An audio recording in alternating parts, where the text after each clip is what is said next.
Bienvenidos a la cancha 4 Hugo Ítalo Favale, templo sagrado del deporte ushuaiense.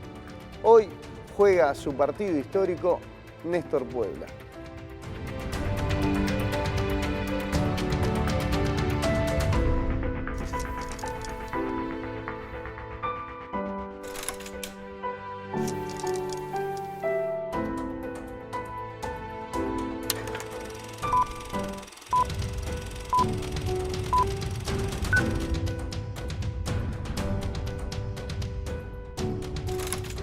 ¿Qué tal, Esteban? Buenas noches y buenas noches a la audiencia. Bueno, primeras sensaciones, primeras emociones de pisar nuevamente el parqué de la cancha 4. Recién cuando entré, primero un recuerdo para recordar el año 2015. 7 de septiembre, vine con quien fuera mi esposa, mi finada señora, que fallece el mismo año, a ver la final entre Club de Amigos y Escuela 3.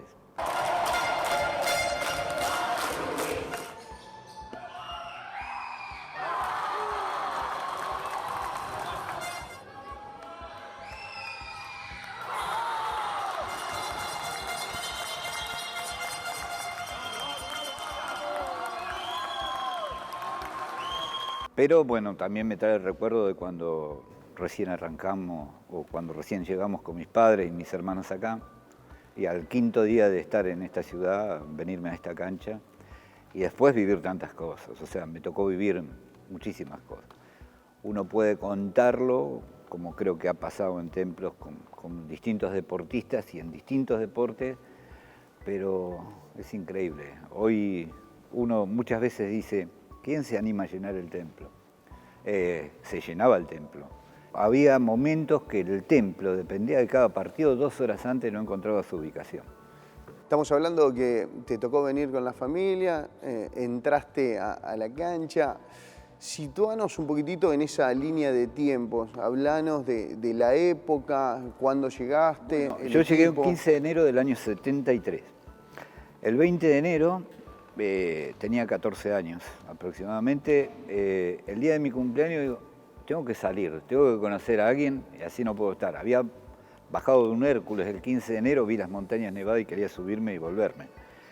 Pero bueno, el 20 de enero salgo y me vengo para acá, porque yo ya había escuchado lo del gimnasio, o sea, lo del templo. Había chicos entrenando. Claro. Era poca la cantidad, no había que pedir horarios, era totalmente distinto. Teníamos 2 profesores que eran 2 fenómenos. Yo por ahí discutía con uno mucho.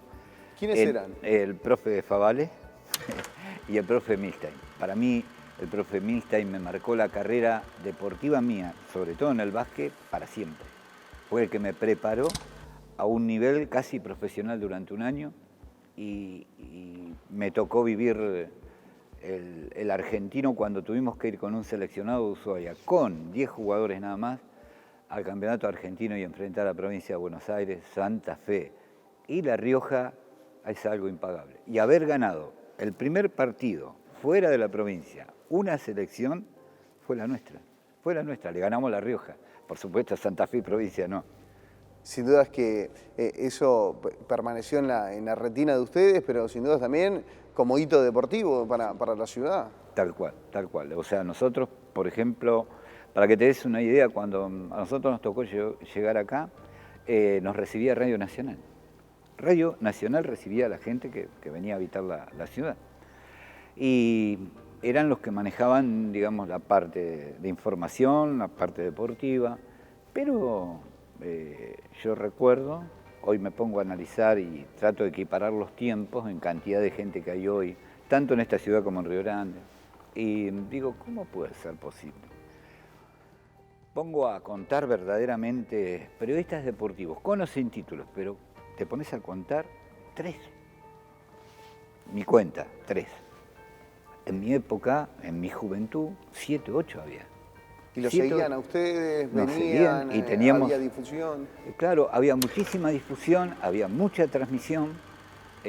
A mí me emociona, por ejemplo, vos lo sabés, acá arriba cuando te veo a vos, a Martín, que la vez pasada en una final con un equipo de Río Grande y un equipo de Ushuaia, Yo le dije que el jugador, faltando 9 segundos, estando 2 puntos arriba y cruza una pelota, hay que darle cadena perpetua, no puede cruzar esa pelota. Más allá de lo que era en ese momento la difusión, ustedes también lo alimentaban con los equipos, con lo que jugaban, con esos enfrentamientos. Claro, había duelos muy fuertes.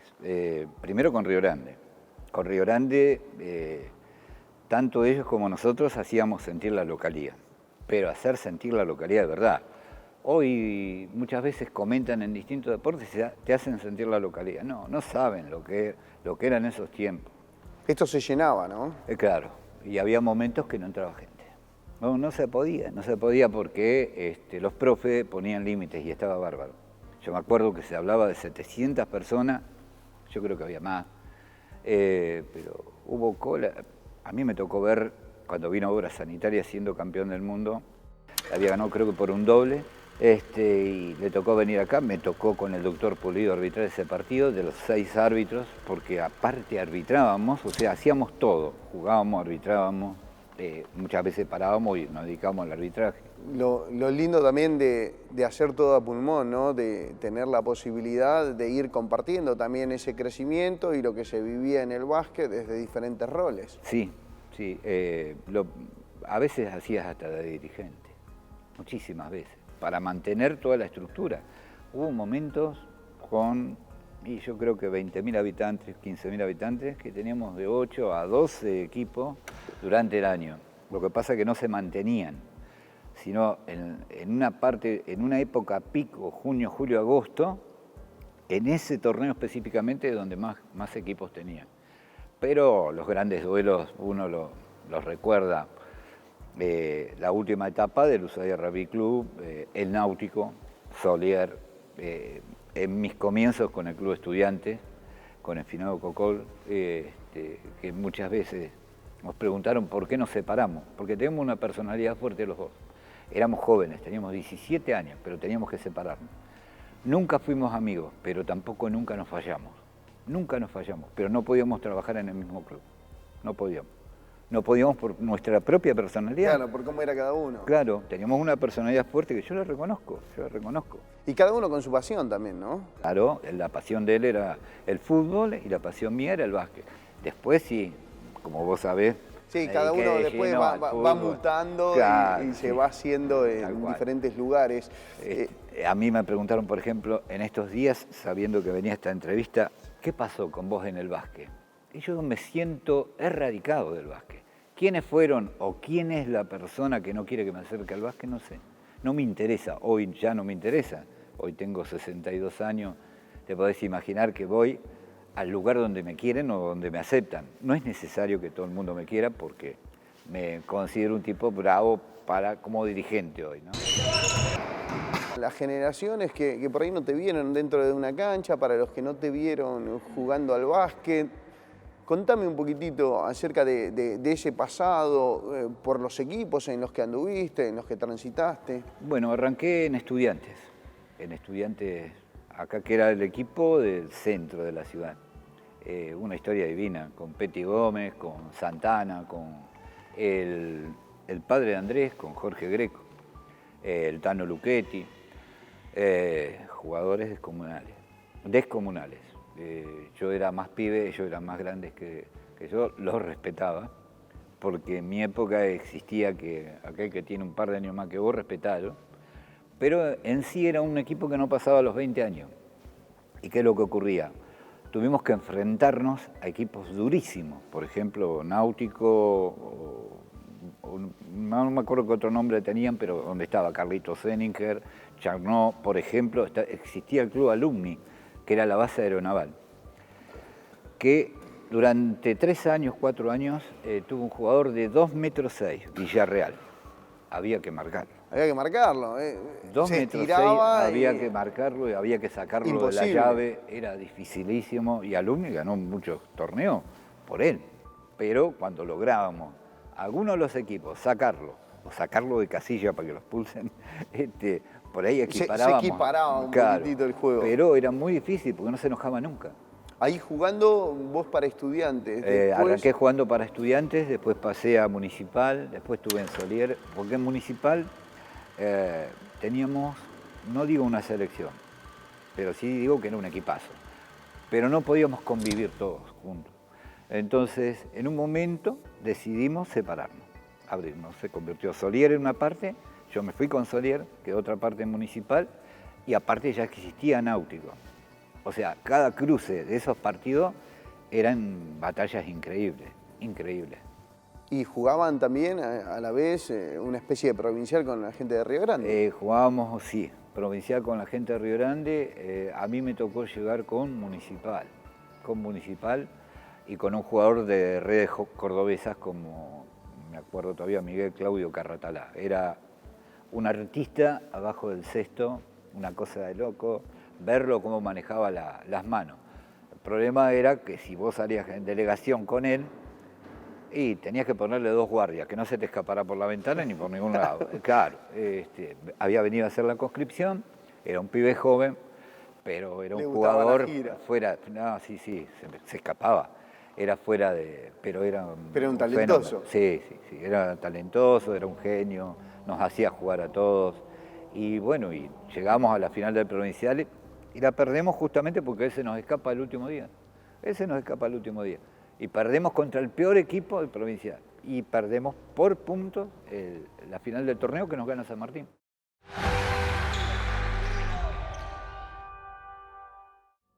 Después de ustedes surgió lo del Ushuaia Rugby Club, surgió Círculo Policial, pero ya venían con un recorrido con todos ustedes. Claro, y Círculo Policial, que hoy es Campolter, en su momento fue Unión. Fue otro equipo que era de respetar. A mí me tocó ir, por ejemplo, en la época de la presidencia de Pinochet en Chile, de refuerzo de Unión, claro. Que era una cosa increíble. Siempre lo cuento, porque me tocó en Cerro Sombrero, por ejemplo. ¿En una especie de liga patagónica? No, esa específicamente, en ese refuerzo fuimos porque había un intercambio no sé de qué era, que específicamente entre Unión y Punta Arenas. Ajá. Y nos mandan de refuerzo, nunca me voy a olvidar, a Miranda, de la selección chilena. Pero resulta que Punta Arenas había traído 2 jugadores de la selección chilena. Fue una experiencia inigualable. Que un jugador, nosotros con Unión fuimos dos jugadores de refuerzo, yo no me acuerdo si fue Tito Gómez el otro, éramos jugadores de selección de Ushuaia, creíamos ser respetados afuera. Cuando aparece este monstruo, porque era un monstruo, nos dice, muchachos, ustedes acá me hacen caso a lo que yo les digo. ¿Les queda claro? ¿Cómo es esto? Ustedes me hacen caso a lo que yo digo, dentro de la cancha hasta que termina el partido. Me voy a enfrentar yo con los 2 grandotes que tiene Punta Arenas, abajo de los cestos. Ustedes ni se metan. Y así fue, una cosa increíble. Fue una experiencia inigualable. ¿Cómo terminó el partido? Nos gana Punta Arenas porque nos sacan, este jugador Miranda, nos sacan por 5 faltas, faltando 3 minutos. Pero era palo y palo el partido, palo y palo. Y ahí nos dimos cuenta que todavía teníamos que darle mucho más. Que les faltaba un poquitito más. Claro, lo que pasa es que había jugadores de nivel selección chilena, o sea, eran muy buenos jugadores. Y después la experiencia que con los años vino a vivir acá, trato de resumírtela. Y es una persona a la cual respeto y sé que me respetan muchísimo, Juan Kovacic. Juan Kovacic era capitán de la selección de Punta Arenas. Imposible ganarle a esa selección. A la selección la cual integraba Juan era imposible. Me tocó enfrentarlo varias veces. ¿Cómo termina la historia? Un día nos encontramos acá. Él ya muy de joven estaba en la selección, muy de joven. Todos creen que se dedicó al arbitraje, muchos lo ven. Dicen, en el fútbol, claro. Pero el que sabe la verdadera historia de Juan es muy rica también y una gran persona. Muy respetado por todo el ambiente basquetbolístico de la Patagonia en esa época. En la previa a la charla vos me hablabas de muchos pibes también que después fueron leyendas del básquet local que te tocó estar compartiendo, ¿no? Cuando ellos arrancaban, cuando ellos estaban iniciándose, si se quiere, dentro de la actividad, pero que también sirvieron todos ustedes como puntales. Sí, Yo, por ejemplo, los que me acuerdo que te nombraba, Eduardo Bleuer, para mí, que fue mi rival, pero dignísimo rival. Podemos sentarnos así a dialogar 3 horas de básquet y nos acordaremos de partidos que nos enfrentamos y que tuvimos, no sé si una virtud o un defecto. Siempre fuimos al cambio, golpe por golpe, o sea, triple por triple. Eso es lo que hacíamos con Eduardo. Nunca jamás nos pusimos de acuerdo, jamás. Y nunca pudimos estar juntos en una selección. Mira. A mí sí, mi sueño hubiera sido estar con él y con Gerardo Beban, que estuvo muy poco tiempo en el básquet, pero me parecía a mí, o al menos tenía la sensación de que iba a ser un jugador impresionante, quizás mejor que Eduardo. Y después, bueno, Coqui Garay, Walter Garay, todos un poco más jóvenes que uno. Y bueno, uno fue no guiándolos, pero nosotros sabíamos que ellos miraban mucho de lo que hacíamos. Después ellos fueron jugadores de primera división y fueron mejores que uno. El famoso partido ese, también. Ellos, al igual, yo tomé una medida, pero es propia mía, no es ego personal, no es a grande ni nada, pero después que dirigí el partido ese no dirigí nunca más, nunca más. O sea, dije en el vestuario cuando terminé a mis compañeros, a los que eran todos árbitros, digo, no arbitro más. Me dicen, ¿pero por qué? No arbitro más. Arbitré al campeón del mundo, ¿qué quieren que haga? No me queda más arriba nada, nada. Hasta ahí llegué. Y después me retiré un poco, me alejé un poco del básquet, seguí jugando, pero me alejé un poco del básquet, hasta que, por esas cosas de la vida y porque hay gente que uno no se da cuenta que siempre lo miro, específicamente Oscar Buoto. Me dice, vamos a hacer el equipo de taxi, y Ushuaia Rugby Club entraba. Entraban las selecciones y nosotros teníamos el milagro de que aparecía un jugador panameño que era descomunal. Descomunal. Estaba loco de remate, pero era descomunal lo que jugaba. Le pegaban y jugaba mejor. Creo que fue uno de los grandes torneos, yo ya te estoy hablando de 18 años atrás, tenía 45, 46 años. Veníamos por llaves diferentes. Fuimos eliminando a todos. ¿Con quién la final? Con el Ushuaia Rugby Club. ¿Con quién vamos al cambio de triple por triple al final? Con Eduardo Bleuer. Nunca, Eduardo quizás no lo reconozca, nunca me quedó tanto en la memoria y ahí ya dije fue mi retiro definitivo. Mete 3 triple él, yo meto 2 y le erro el último y perdemos por un doble. 87, 85 y no me lo olvido más. Lo que sí nos dimos el lujo, ellos por la llave de ellos y nosotros por la llave nuestra, de eliminar las selecciones también. Por eso siempre dije, nunca, no en mi caso, ni en los planteles que he andado yo, pero al Ushuaia Rugby Club, primero, el mismo Ushuaia Rugby Club creo que nunca lo reconoció. Y nadie nunca reconoció a esos jugadores. Torelli, Bleuer, Garay, los hermanos Garay en sí. Hay montones de jugadores, tuvieron 14, 15 jugadores que eran... Era un terrible equipo. Sí, ese, ¿no? Era terrible equipo. A mí me tocó enfrentarlo. Si me decís por qué los partidos contra tus equipos fueron parejos, yo qué sé. Pero vos los mirabas y vos decías, ¿y esto cómo le ganamos? Pero bueno, siempre fueron partidos parejos, pero con mucho respeto, ¿no? Y retornando a la selección, ¿cuánto tiempo estuviste allí? ¿Cuánto fue ese desempeño? En la selección 12 años. 12 años, 4 años en juveniles, y cuando estaba en mi segundo año de juveniles me convocan a la primera, y en la primera estoy un año y medio, 2 años, y después ya quedo de capitán en la primera también, y ya paso de la juvenil a la mayor. Y la mayor lo que pasa que tenía monstruos al lado. Lino Rodríguez, Tito Gómez, Carlitos Zeninger, no, hay jugadores, Gieto ni hablar. Todavía no me explico cómo hace un jugador para tirar con una sola mano, no sé, y a la carrera, y embocarla, y meter triple, no, una cosa increíble. Manejaba una sola mano, la derecha, pero manejaba los efectos de los tiros, todo. Y esto de ir a representar sin dudas a la tierra, de ir a representar al lugar, ir con el estandarte, con la bandera, más allá de que uno no haya nacido acá, uno lo vive de otra manera. Lo adopté como, primero Ushuaia lo adopté como mi tierra. Por eso las determinaciones que tendría que haber tomado, quizás otro jugador, otro deportista lo hubiera hecho. Yo tuve la oportunidad de quedarme en Río Turbio, tuve la oportunidad de quedarme en Bahía Blanca.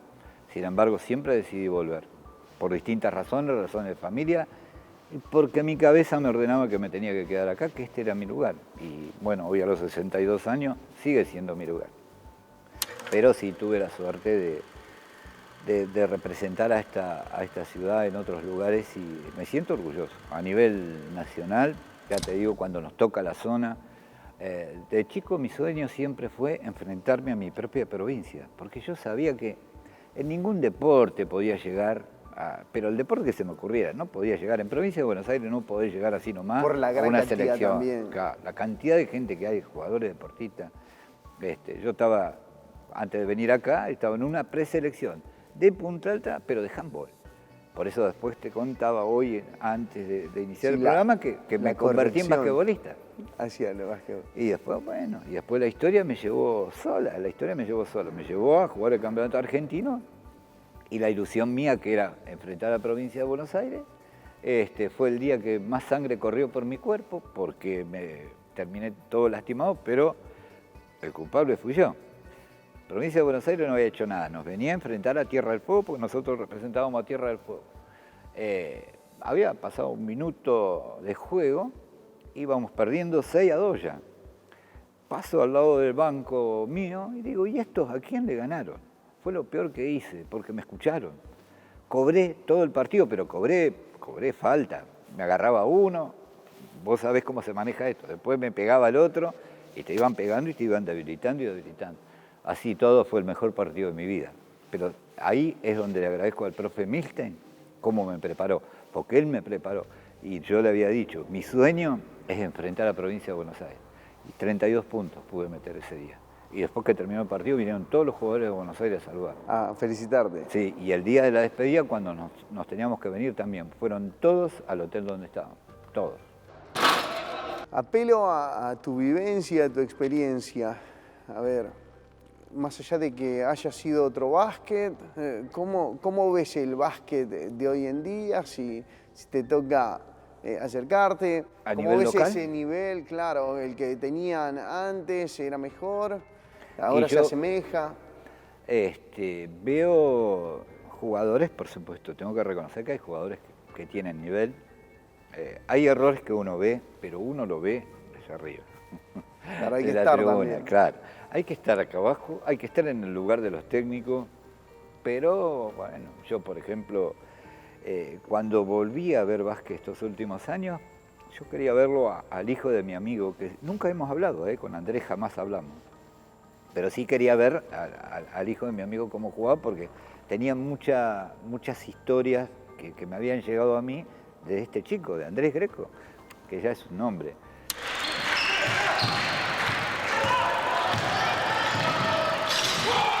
Tiene un amor propio que no tiene nombre. Creo que ese muchacho sería fundamental para los jóvenes para enseñarle lo que es, primero, querer la tierra esta, o querer tu club y amarlo y sentirlo por dentro.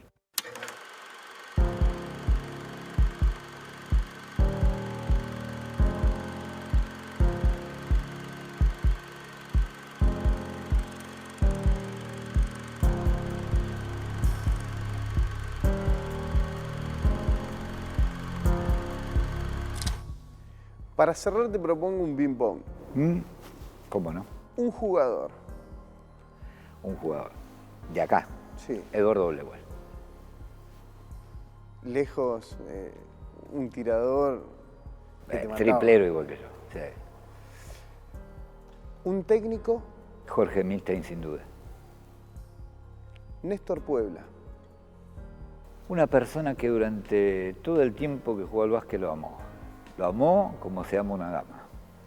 Eso para mí fue el básquet siempre. Néstor, gracias. Gracias a vos, Esteban.